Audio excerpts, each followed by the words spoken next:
Today, when I came into the session, first of all, the first person on was Merlin, who actually he's still there, okay, who said this was the topic of all that he was most interested in. So I thought that was fascinating. So, Matthew, you're off to a great start. You've got at least one fan already. That's a Do good please, start. you would tell us who you are and tell us why you're talking to us about what you're talking to us. That'd be marvelous. Yeah, no problem. Yeah, good afternoon, everyone. Hopefully you can all hear me. I usually use Zoom for work purposes and had some challenges getting in, but hopefully you can hear and see me. Yeah, so good afternoon. So Matthew Boulter, I'm the commercial service manager here at Dorset Council. And essentially manage anything that's income generating and waste related. So garden waste is one of my services, business waste, and a few other subsidiary services as well. And today's topic is a presentation I've started delivering to communities, particularly aimed at businesses, but it's about setting the scene of some waste legislation changes that will be taking effect and having some impact, particularly on businesses, but also on households across the country as well. Not so much in Dorset, but I'll elaborate on that a little bit in a minute. I'm hoping, I have got a presentation, I'm hoping I can work out how to get this to work for you. If you move your mouse, there you go. It's looking good. Yeah, I Yep, did we're put up. it in You're all set. presentation mode, but I lost you all when I did that. So if you can see that, I might leave it just as that at the moment. Is that It's sufficient for fine, everyone? except you may Yeah. wish to go into slideshow mode, Matthew. You're in. Yeah, I did try that, but it knocked you all off my screen, so I couldn't see you on my other one because it put it in presentation mode on my laptop. But I will try it one more time, see if I can get it to work. Never does Okay. quite what you want, technology. There you go. That's good. That's Ah, that's wonderful. better. No, Yeah. that's it. I've cracked it.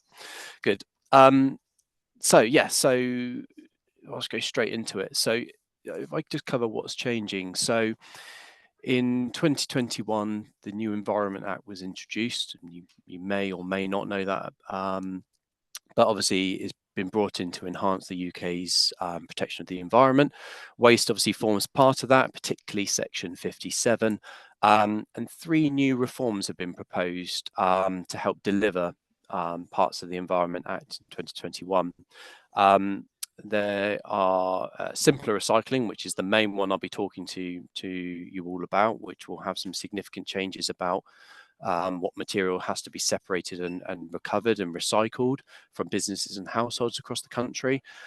We've also got extended producer responsibility, which is all about driving a circular economy and actually polluter pays principle. And the third one has completely disappeared out of my head at the moment. Unfortunately, I've got a slide on it.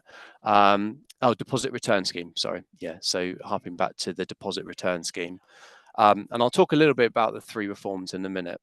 And as was on the screen there, the primary drivers of that, which is most of the Environment Act, is to improve the environment. So for this purpose, it's about increasing recycling rates across the country, reducing the amount of waste we throw away, conserving energy and natural resources, etc. So if I just move on, so the first of the waste reforms that is coming into effect, and we don't have an exact timescale on this yet. So this is coming in, subject to any changes from the new government, but because this was a Conservative initiative, so there's still some uncertainty, but as an industry, we're still expecting this to be pushing forward. So on the screen here is just, I suppose, a visualization of what extended producer responsibility is essentially trying to do, and it's creating a circular economy where waste that is materials that are produced for packaging in particular is designed in a way that it can be recovered and recycled. Whereas at the moment, if I start with the first blue circle there, which is the producer brand owner, they're producing their products, they're packaging it up, goes to the retailer. As consumers, we buy that. We can reuse and refill, but generally most packaging material is not in a format to be widely reused or refilled. Consumer discards of it. As a local authority or a private waste company, we collect it. Generally, it's most packaging at the moment films and flexibles in particular, are sent for rubbish and treated as energy from waste. Predominantly is the main way of disposing of black bag waste. But ideally, you want that material to be sorted, recycled, recovered, reprocessed, and then turned back into a material that can go back onto the market. So the idea of extended producer responsibility is the polluter pays principle. So what it is doing is basically making the manufacturers and the producers of this material that's entering waste and ending up in the black bin, if you will, they're going to be taxed as part of this. So there's a financial incentive levied on them to actually innovate or invest in recycling. So to give an example within the waste industry, one of the challenges we've always had over the years is new innovations in packaging, so lightweighting, prolonging the life of perishable products, food and drink in particular, is great at serving purpose for the protecting the product, or even lightweighting the packaging to reduce transportation costs. But there's very little consideration for the end game and what happens with that product at the very end. So what this is stimulating is actually the producers of the packaging actually need to think about what they're going to do at the end, because they produce a material that isn't recyclable, they're going to be heavily taxed as part of this new reform. So what they're hoping is this will see greater investment in recycling facilities within the UK, greater innovation in packaging, and transformation of packaging, that actually materials that are non-recyclable, actually packaging becomes made more recyclable. Therefore, as a local authority and the private waste companies, we can collect and recycle more of that material. So that's in a rough nutshell, extended producer responsibility. So that's the sort of engine that's going to drive this behind the scene and create the demand for the recyclable material as well. The second reform, and I've said this to numerous business groups and residents groups so far, and there seems to be a sort of a general eye roll and think, okay, yeah, this all looks very familiar, sort of regurgitating something we've done before and worked. But deposit return scheme is essentially, for those of a certain generation will remember, this is something that there used to be. So what this is proposing is to add a tax or a charge onto any disposable drink containers, so particularly glass and aluminium and steel cans, with a view that you can then recover that deposit if you recycle it. So it's a little bit uncertain as to how this logistically is going to work around the country. Scotland was the first nation to actually look to take this forward. They were hoping to go live this year, but that's been postponed, I believe, till next year now. But what they were looking to do is have a number of infrastructure, or a lot of infrastructure around reverse vending machines. So taking your glass and your tinted cans back to a vending machine, it would then give you money back or credit to cash in at a local supermarket or something like that. And the deposit they were proposing was 20p per container, was what they were going to implement in Scotland. So I suspect that is what we will probably see in England at some point as well. Still some uncertainty within the industry as to how this will be implemented. The logistics that need to go into place in terms of acquiring and implementing and finding places to put the reverse vending machines, communicating that to the communities, but also the logistics of emptying those containers from the reverse vending machines, taking that to reprocessors, is quite complex and no small exercise. So again, there's still no timescales for us in England for when this will come in, but the reforms do set out this is the direction of travel that we're aiming to go. So there could be a part for us as local authorities to play in the recovery and emptying of these reverse vending machines, for example, within our existing recycling routes. But the main one that I wanted to talk about is the simpler recycling. So this is the big one that will affect most, well, if not all businesses and residents across the UK. And essentially what this is trying to do is simplify recycling and make it clearer for everyone. Now, I noticed, of the attendees today, there's a representation from different parts of the country, which is great. And I'm sure each of us have in our respective areas something very different, what we can recycle, what containers we put them in. And from area to area, it can be quite confusing for residents as to what's recyclable and what's not. What this reform aims to do is make that much easier for everyone. So what this will do is it will mandate on local authorities what materials we have to collect from a household. And I'll talk about that in a minute. It also advises, it doesn't mandate anymore what container it has to be in or what color that container has to be in, but in terms of what is collected and the minimum collection frequency is stipulated in that. So in essence, every household in the UK should have a weekly food waste service.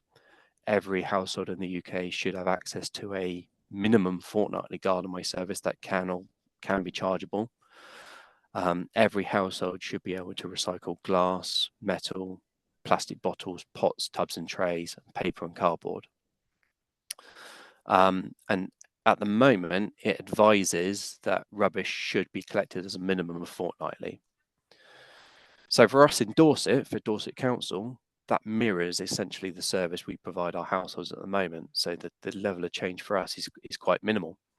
But for some local authorities out there, this is quite transformational. And the timescales, which are in the grey box down the bottom there, is that this needs to be in place by next year for most local authorities. Sorry, in the blue box there, I should say, is by 2026. So in terms of contract life, vehicle procurement, container procurement, implementation of this is quite ambitious. There are a few local authorities around the country which are tied into long contracts and they've got delayed go live dates for themselves. So mitigating factors there for them, which has delayed their go live. But the vast majority of local authorities, somewhere in the region about 95%, will have to have all of these additional services in place by 31st of March 2026. So that is a real positive thing from a householder's perspective, whether in Cambridge, Essex, Dorset, Wales, Scotland, everyone will have the same materials that they can recycle at the curbside.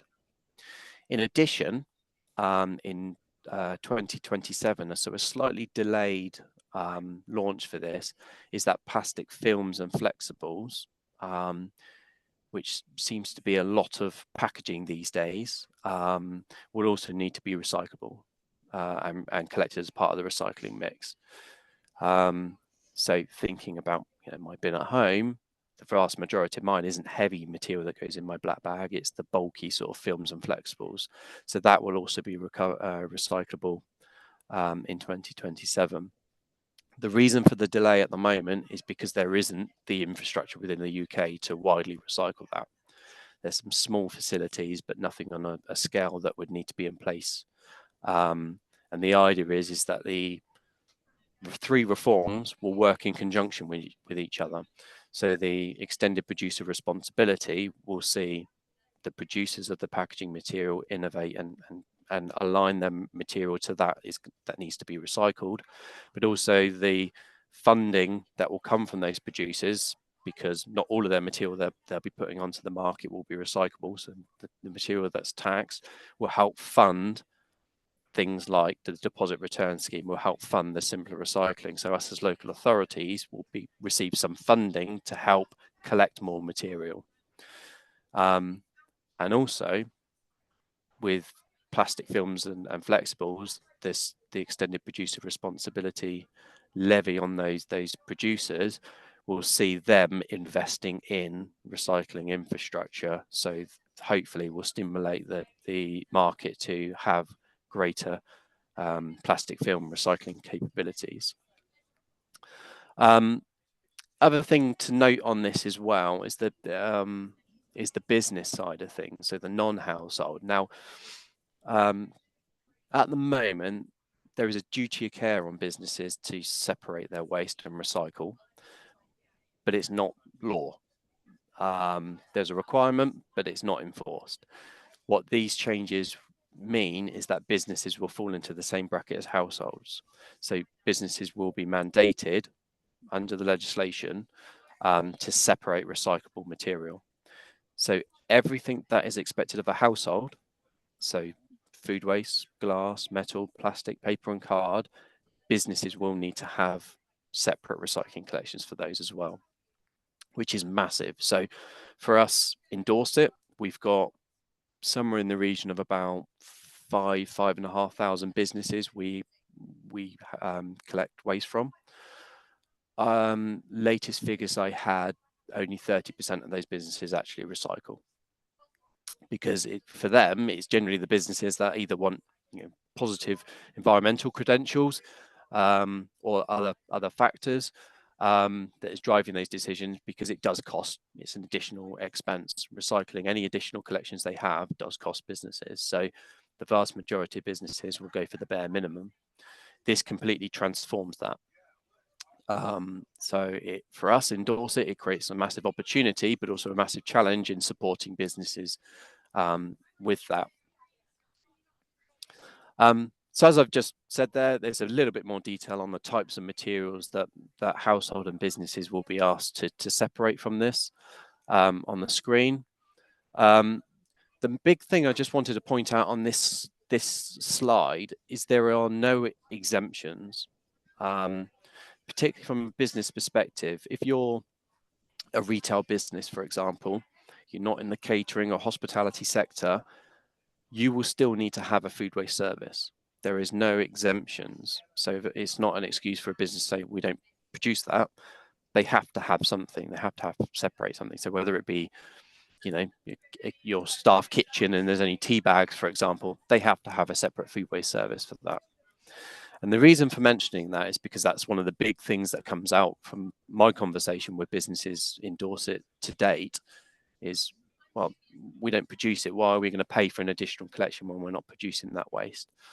So I do suspect that this aspect may be looked at by government. And the reason I believe that is because in Wales and Scotland and Northern Ireland already, for food waste, they've introduced a minimum threshold. That is, if you produce less than 5 kilograms of food waste a day, you don't have to have a separate food waste service.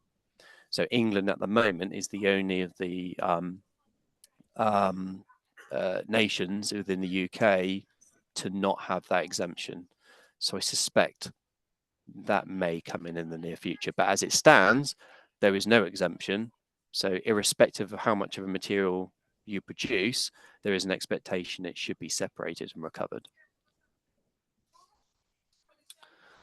So the timings, again, are slightly different for the businesses as to the household service, or the household, should I say. And there's a two-stage approach being taken to this.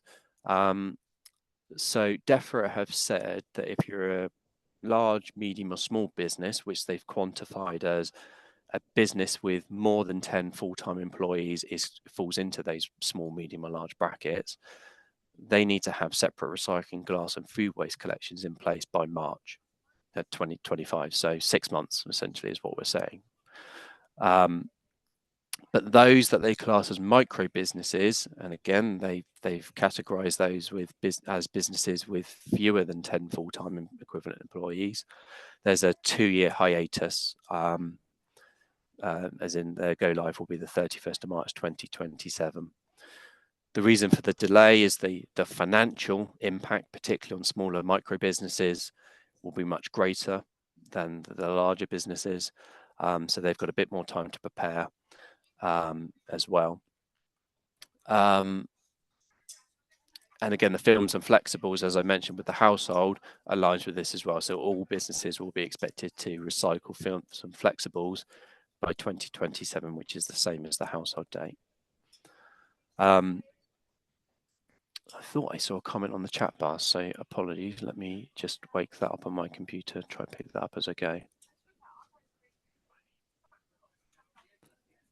Oh, I see there's a few in there. So if everyone's happy, I'll pick those up at the end, if that's okay with everyone. Yep, thank you. Right, So here we go, that way. So what I suppose what we're trying to do at the moment is get the information out there to businesses, because I think a large part of these reforms and changes has sort of gone under the radar. Some of our bigger contracts that we have with big multi-site businesses are aware and preparing, and we're facilitating that. But actually, the vast majority of our customers in Dorset are unaware of this. So hence presentations like this that I'm doing to business and community groups to try and to get the words out there to help them prepare. So the advice we're giving is they need to start engaging with their current waste provider and waste supplier to work out what services they can be provided, because not every waste provider is able to provide glass and food waste in particular. Understanding what types and volumes is produced is a massive factor. I think if you've only had general waste or rubbish collections, everything goes into a bin. There's very little attention paid to actually what material is forming that waste.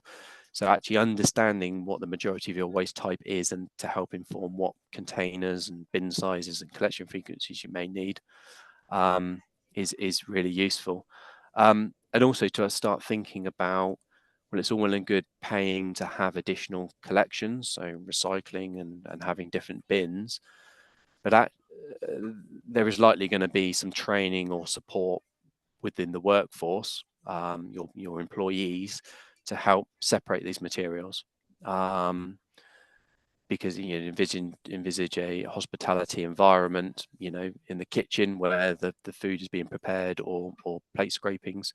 You need the kitchen staff to be aware that what food goes in where and what recycling needs to go into what other containers, because if it's not addressed there, the output you're going to have is either going to be contaminated or no good. And also identify any barriers to this. So the biggest barrier I'm seeing flagged out for our Dorset customers is space. The finance side of things is a factor, but space is the big one. Coastal resort town, market towns, things like that aren't designed for multi-bin setups. So trying to work out what solutions they may need, whether it be communal, shared facilities between businesses, is stimulating a conversation to try and understand what challenges business foresee, and the likes of myself and my team and other private waste providers, to understand what we can offer. Is there something new we can put out on the market that will help address some of these issues for businesses? And the final thing is, again, this is very sort of Dorset centric and very, very Dorset specific, but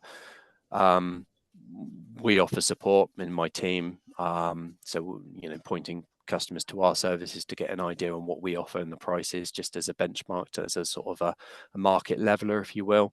But also there is RAP, which is the National Waste Resources Action Plan program, the national body, and there's lots of support material on there for businesses to help provide advice and guidance, because a lot of businesses, this is completely new to them.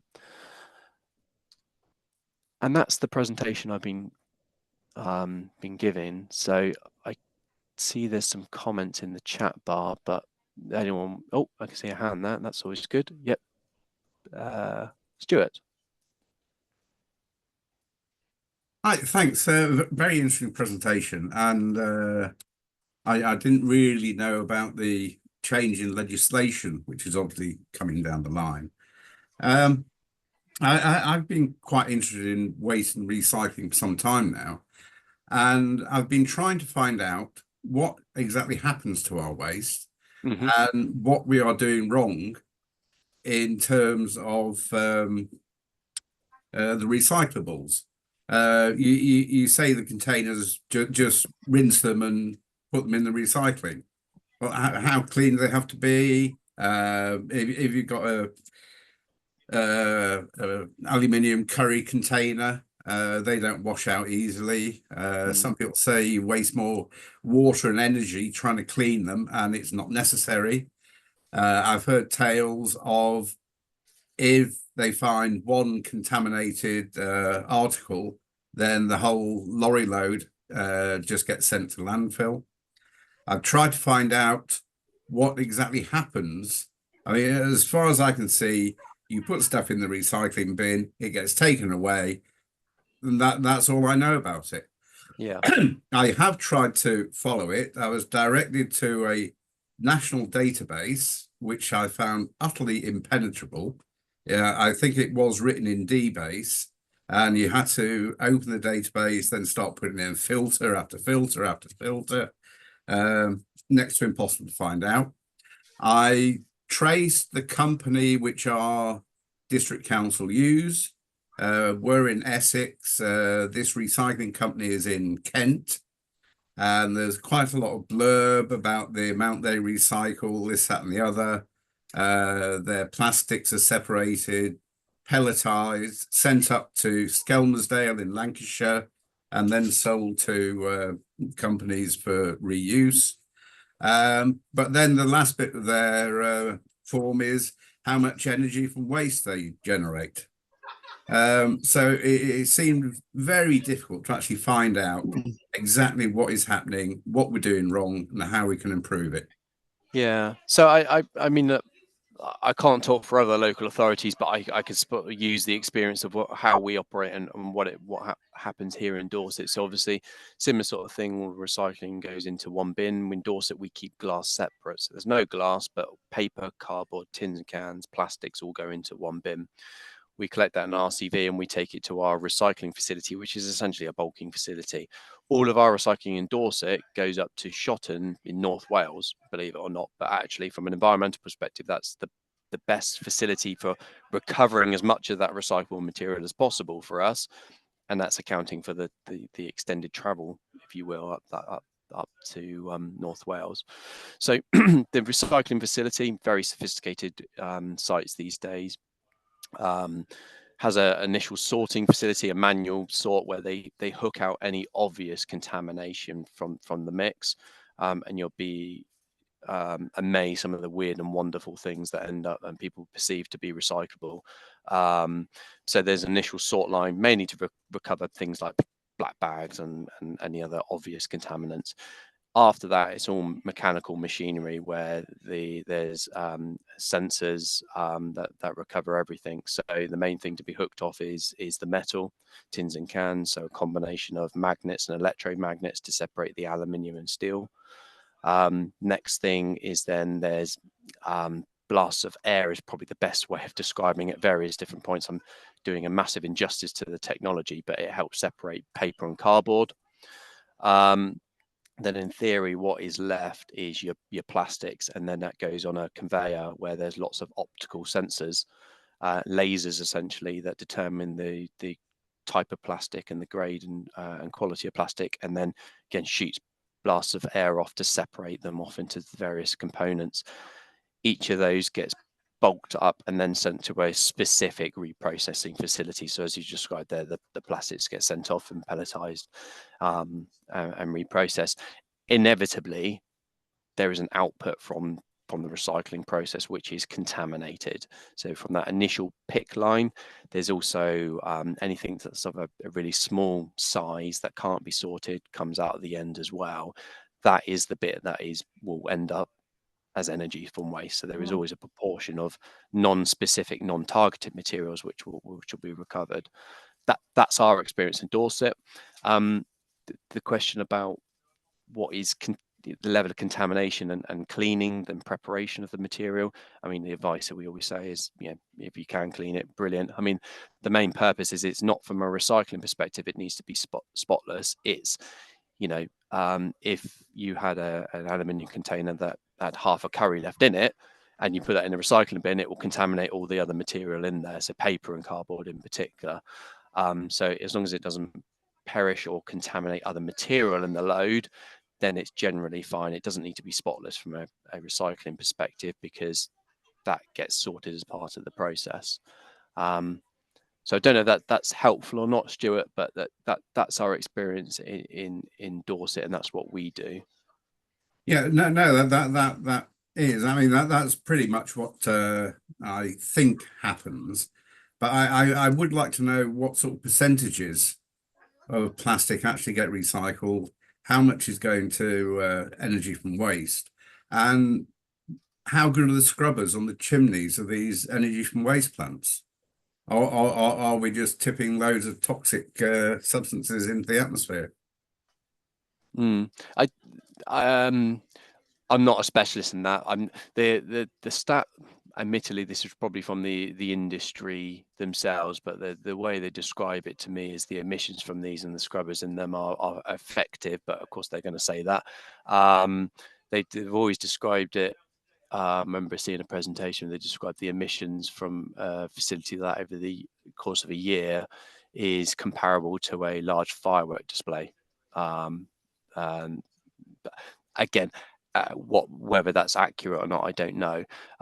In terms of the efficiency from the recycling reprocessors, we as a local authority, there are sort of trail in the journey ends once it goes there.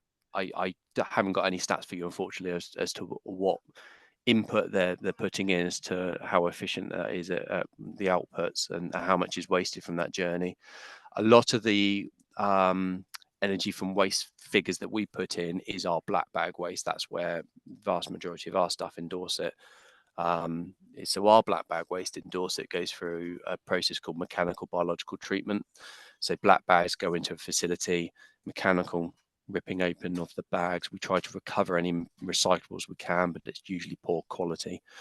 It then goes through an organic process, which is the sort of a crude composting process. So the organic compost-like material is broken down, and we get a compost-like output, which can be used for restoration projects. So generally restoring old landfill sites, generally restored to nature reserves, things like that.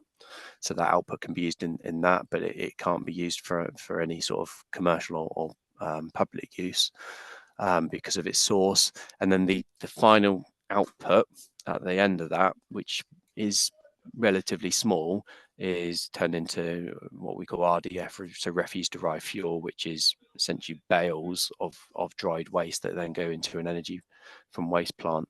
So yeah, so there is lots of treatment and recovery as much as we can as part of the process, but ultimately there is a waste that needs to be disposed of at the end. But for us in Dorset, we don't send anything to landfill. Okay, thank you. No, you're welcome. Sorry, I see hands. I didn't see which order hands went up. So I'll start as in top left on my window, Graham, if I may. The system does actually put them into order for you, so you don't have. Oh, okay, perfect. And you started in the right place. I've got, first of all, a big thank you, Matthew, for that. Who knew it would give me such an interesting topic? Thank you very much. It made it quite fascinating. I do have a bunch of questions, so I'll ask a couple and then give someone else the chance to then come back. But in your first slide, there was a little window off the bottom left that said exports. And I wondered what gets exported and where to and what happens when it gets there, because we all see these horror shows of what happens in Malaysia and so forth. Yeah. And they've all got plastic orange bags from Sainsbury's, which have obviously arrived from the UK. So what does get exported in that diagram of yours and where to? Yeah, it's a good question. And again, I don't necessarily have all the answers. I know there is an element of waste and recycling which is exported. Recycling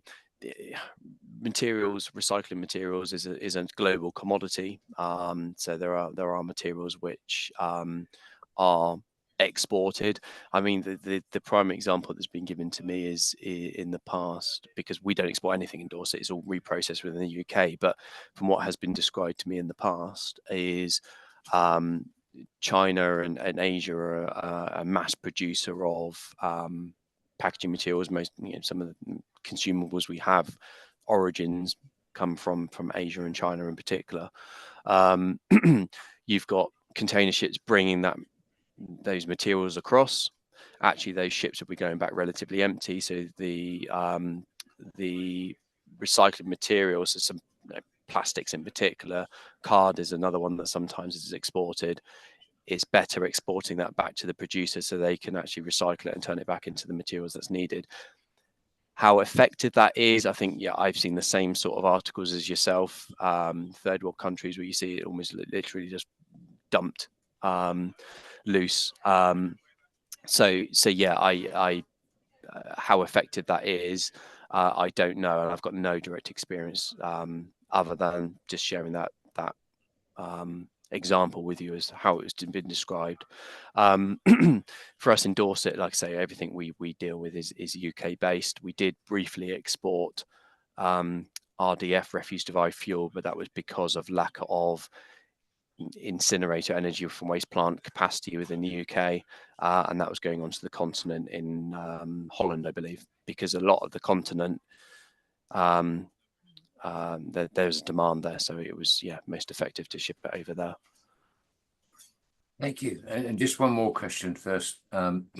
So we all have signs on the packaging which says recycle only at your large supermarket. What happens to plastic bags and so forth from there? I mean, are they actually recyclable? Good question. And again, I'd love to have the answer for you, but I don't know. Is my honest answer. Someone asked me the same question last week actually, about they take back these schemes for films and flexibles and bags. Where do they go? And I don't know is the honest answer. It was a question I posed to our recycling team, which are much closer to the reprocessing side of things, and we're yet to have an answer back. I'd like to think they're recycled. I'm not familiar with many recycling facilities, but I suspect supermarkets in particular will have contracts that probably a bit like the example. I think Tesco's have just done a deal with a black bag manufacturer. So their plastic film waste they collect are going to make new black plastic bags. That would make sense. It would make sense. But yeah, I mean, what level of sorting it would need to happen as part of it, because there's various different grades of the plastic films and everything. But yeah, I'd like to think that's what would happen widely, because particularly with the supermarkets, it's their reputation if they're collecting stuff and it's not recycled. So, but this is where there isn't the infrastructure within the UK, and this is where that extended producer responsibility part of the reforms is essential for actually developing the infrastructure within the UK to allow us to collect that and widely recycle it, and recycle it with confidence that it's going to be turned back into something that's either reusable, what is reusable, in another step towards circular economy. Okay, thanks, Matthew. Just a point that Mervin's ability to raise a hand on Zoom has died. So he comes up after Claudine. So if you can look to Amanda and Claudine, and then it'll be Mervin. Yep, will do. Thank you so much. Thank you. Amanda? Hello there. Thanks for the talk. Hi.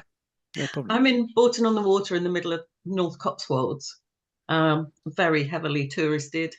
Not necessarily a negative thing, but it takes careful management. Let's put it that way. And a few quick things that are either answers or questions. One was you asked about somebody asked about the plastic films in major supermarkets, and I'm a director at Mid Counties Co-op, where we do collect film. So I've just put it on my director's questions list, and we'll be asking that question. At Mid Counties, this is not a plug for Mid Counties, this is just any co-op will be values based. And so particularly keen to know the answers to questions like that ourselves, and then to share that with members, because nobody's going to be incentivized to do any good practice if they're not, convinced and trusting of the outcome. So thanks for that question being raised. My question for our group here today is the Banter sessions of the Great Collaboration, and primarily parish and town councils. So I guess my question, and it's a rhetorical one, is why don't parish and town councils know more about this? Because I thought I was pretty clued up on waste, but I didn't know much of this, and I know the Environment Act 2021. I've delved through it, but again, the implications of this in bigger council land has passed me by. And I just wanted to say, Cotswold District Council, on last count, I think we've got 8 different home-based receptacles, because we separate out our paper and cardboard. And we have, so that's one of the blue bins, blue bags. Then we have a white bag for plastics and tin. And then we have 2 black boxes, one for paper and the other one is for glass. Then we've got food in a little black, put out by the curbside, with a little green one for inside the house. And then we've got, we've got a green bin service that costs about £70–80 for a year for having your garden waste collected fortnightly. Excuse me. And a black wheelie bin for everything else. And we've got access to composting. You can get subsidised composters for home use, and we have a county council service that does. Well, I volunteered to be a master composter, which basically means, as far as community development is concerned, I work with a number of my neighbours to encourage them to do away with their green bins and their food waste, and only put out meat-based food waste, if you see what I mean. Anything that can't be composted. I also wanted to draw attention in the chat boxes or the chat to a couple of us have said blister packs. Please, please, please make it easier to recycle blister packs, because at the moment it costs a huge amount to businesses to recycle it. And when I turn up with my almost black bin bag full of all the cancer treatment I've had over the years, I'm still on so many residual drugs that, I go to Superdrug and or wherever, and they almost shut the door on me. It's like, we can't afford to take that amount of recycling from you. But where will, because the recycle centre won't. Just to highlight, also put in the chat that by 2030, our little parish council has asked for the removing of all public waste bins. And the idea there is polluter should pay, not the parish council and its residents. So we've got signs up on our bins at the moment saying, please return your packaging to your vendor, to the retailer who sold it to you. And sometimes we go around and litter pick and take it back to the vendor. It doesn't make us that popular. That's the end of my assortment of contributions for today. And thank you for your presentation, Matthew. No, thank you. Claudine? Hurrah for the litter bins. I'm here with a sort of slightly different hat. Town and Parish Council, yes, but also Rubbish Friends, which is a litter, I'm not going to say litter picking charity any longer, litter prevention. So really interesting, Amanda. I'm absolutely agreed. The solution is not more bins to litter, less bins. Thank you very much. Take your rubbish home with you. Because my big question is, working with BIFA, public bins. Now, yes, there's recycling bins out in our district, Stratford, and many other districts around. I understand from the people on the ground, from BIFA, that actually the bins, whether they're recycling or just, the usual black bin that takes everything, including dog poo, that actually it all goes to the same place, is not recycled. I cannot find any confirmation one way or the other as to what actually happens to public litter. It's really opaque, really difficult to get hold of. I'd love to know. Can you tell me what happens in Dorset? Yeah. So we haven't really got many on-street recycling bins, and the reason is contamination, if I'm being honest. So BIFA's information that it's all collected as rubbish, if you will, I can probably quite understand, because where we did have recycling on street recycling bins, they were so heavily contaminated that actually we couldn't recover it, the time, effort to do that. And obviously tipping contaminated load into a lorry load will potentially see that load of recycling rejected by the reprocessor, and the only other place we can take it is to a rubbish treatment facility. So prevention is better than cure, and prevention in this case is not collecting anything that's contaminated. So yeah, we've not had massive success with on-street recycling. I think for those that are doing the right thing, it works, but it only takes one or two individuals to do the wrong thing, and it's undone all that good work. We're talking to local town councils, those particularly in our resort towns, about how they want to do it. You know, dedicated recycling facilities which are away from the sort of main litter bins is one option being considered. But then the challenge with that is if you remove it too far away, no one will use them. So yeah, it's a real difficult one to try and crack. So yeah, in Dorset, we don't really recycle any of any of our litter, and there's been a sort of phasing back on litter bins and on street recycling bins. Thank you. That pretty much confirms what I had thought. And I think Rubbish Friends just really need to meet with the waste partnership, because again, it's about communications. If you are reducing public bins, you need to actually talk with your community, inform your community, take your rubbish home with you, behavior change campaigns, all of these things that are currently not happening. And again, tourist area, there's such an opportunity to communicate. Thank you. You're welcome. Mervyn. Hi, Matthew. Thank you very much for your presentation, something that's fairly dear to my heart. I've got a number of things that I want to put through. First of all, I'll tell you what we did here in Lincolnshire. Back in 2019, the Lincolnshire Waste Partnership, which is all 7 districts within Lincolnshire, under the umbrella of the County Council, obviously the disposal authority, decided that we were going to separate paper and card from the general recycling bin. The reason for that is you put your paper and card in the same bin as you got your cartons and whatever, it gets damp. Recycling facilities don't want it, not because it's damp and contaminated, but because spontaneous combustion, when it will heat up in a big pile. That met with some initial resistance, which you touched on, about an extra bin. So you've got an extra 240 litre bin, which you've got to accommodate somewhere. Very interesting response from lots of people, and each district, our district was the second one to go. And I went out with the collection teams and had a variety of responses from people, some of them not quite so pleasant. That's a big issue with separating everything out into small boxes. And I think in Cotswold, you've got all these little boxes that you've got to have.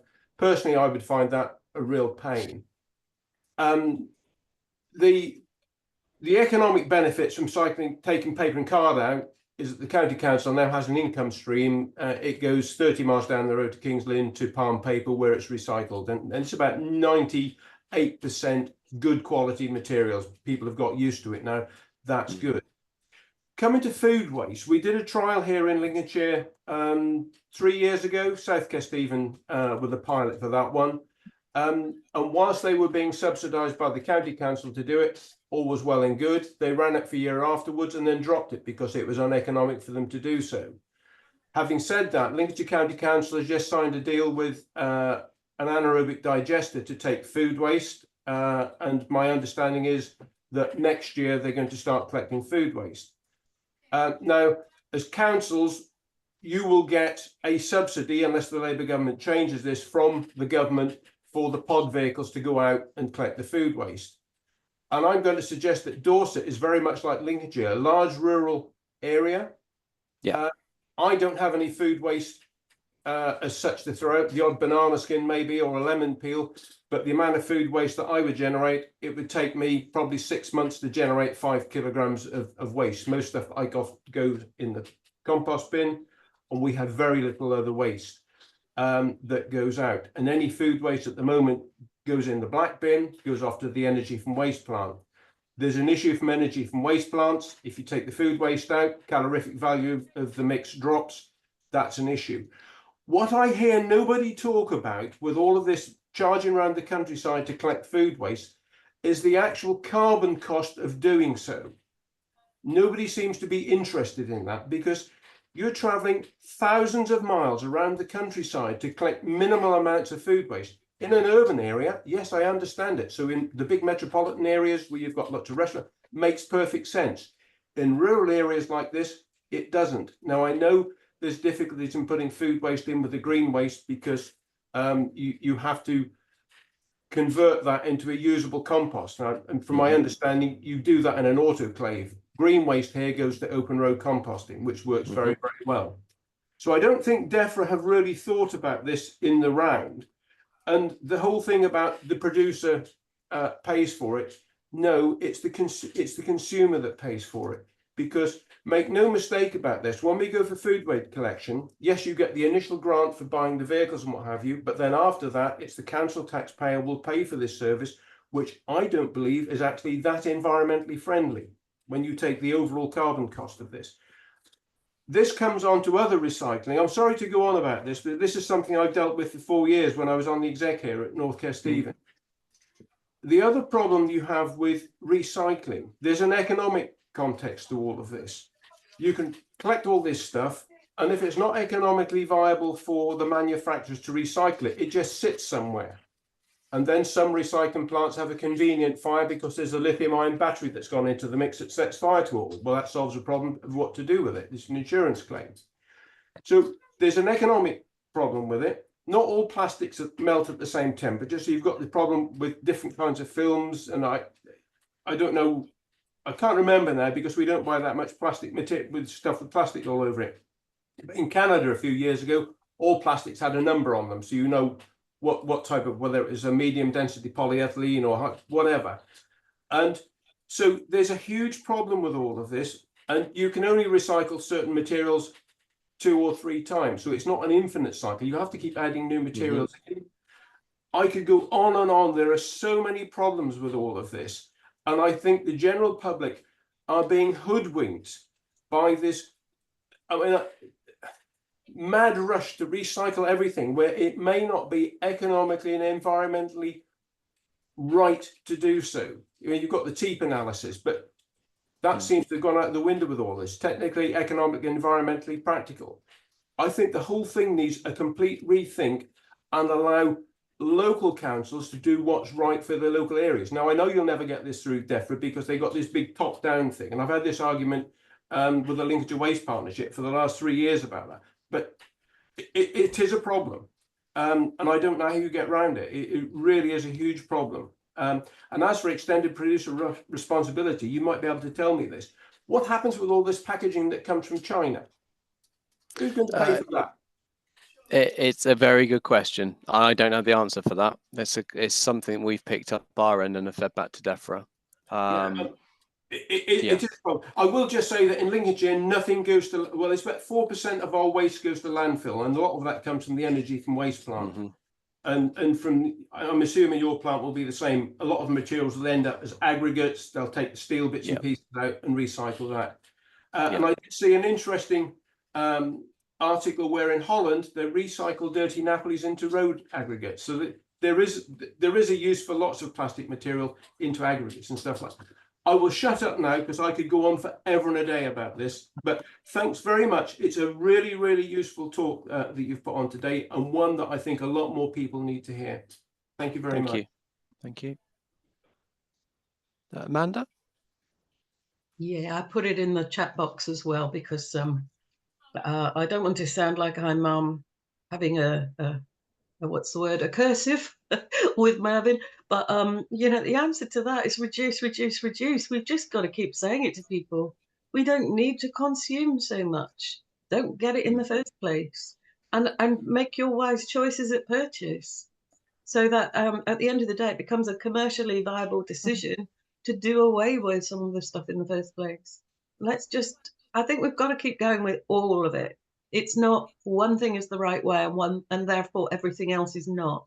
It's a bit of everything, but we have got to look at the full circular economy, the full circular cost, and look at the shifting away from optimizing the recycle circle and going to reduce it in the first place and make it fun and you know, let's see it as a positive challenge, a game to play, you know, one that is it can be a good thing. It doesn't have to be all doom and gloom and stress and climate anxiety stuff, but at the end of the day, it is, I mean, I'm a public sector economist.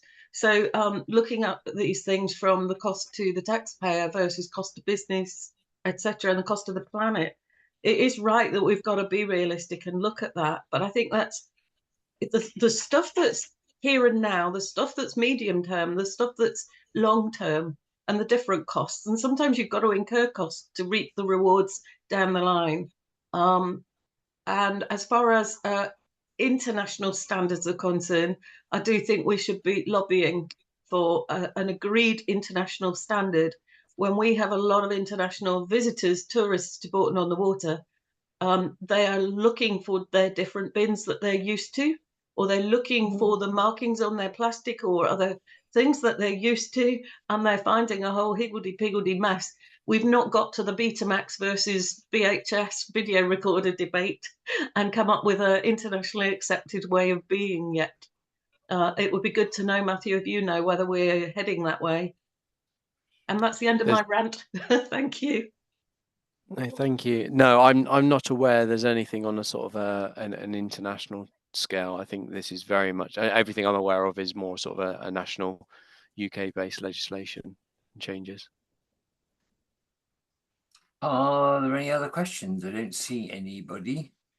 Oh, quick one from Frank.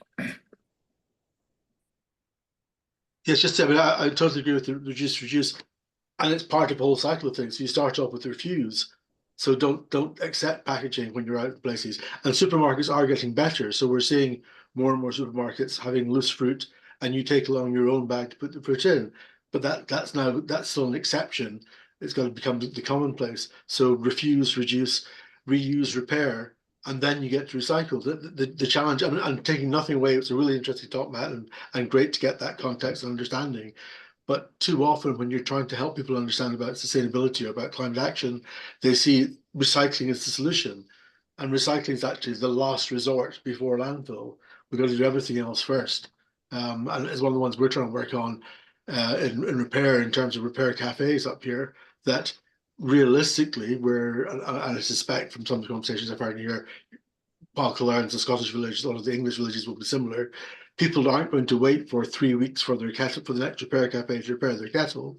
But what we're trying to work with is a startup charity, so that you can take along your broken kettle, even if you bought a new one from Amazon within 48 hours, take along your broken kettle, get it repaired, get it tested, and then it goes to the startup charity for someone who's being rehoused and otherwise wouldn't have access. So it's not repair in the sense that you're getting a repaired kettle, but it's staying out of landfill and it's helping someone get a hand up.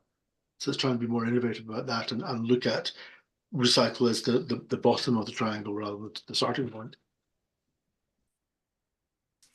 Yeah, the interesting takeaway I have from all of these collaboration sessions is that there's no end to human ingenuity, and we will come up with solutions in due course, provided the planet lasts that long.